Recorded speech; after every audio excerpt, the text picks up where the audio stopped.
He created humanity. In God's narrative in the book of Genesis, mankind was created by God.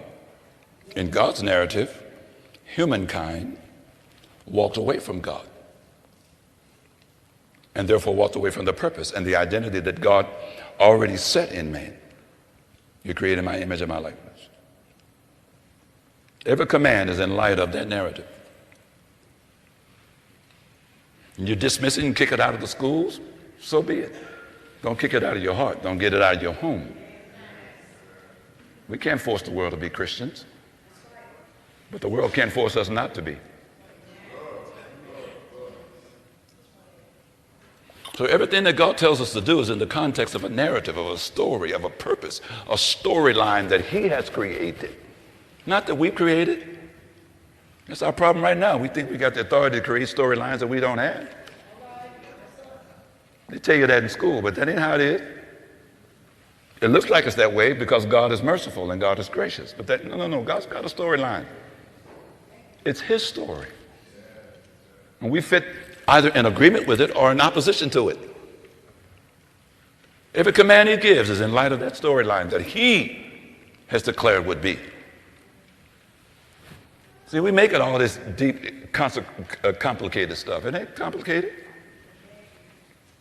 He wants a people that is for Himself.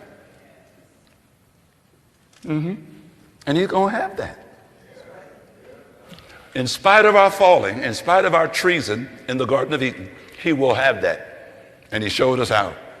Through the death of one who did not do what we did, He would clothe us in righteousness. He put us right with Himself through what He would do for us.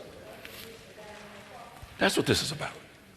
See? So all the words of this instruction and commands in light of this storyline that God has created, that's what God wants going on.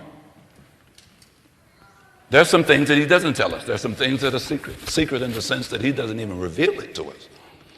But the things which are unveiled, the storyline, how we got here, how we fell, how we get restored, that's been revealed to us. How we get it right, how we keep it right, that's been unveiled for us. And throughout the centuries, the thousands of years, God has made it known. And there have been some, relatively speaking, few who've embraced it when they saw it. But the vast majority, like Jesus said, have rebelled against it. Now what's God going to do? What is He going to do? What He's going to do? He's going to do what His word says. He's going to do what's right in His eyes, in His love for us. You never have to worry about this, whether or not somebody end up in hell and it was unfair.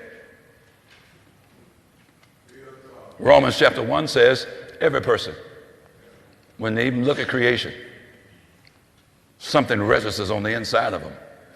They know. They knew.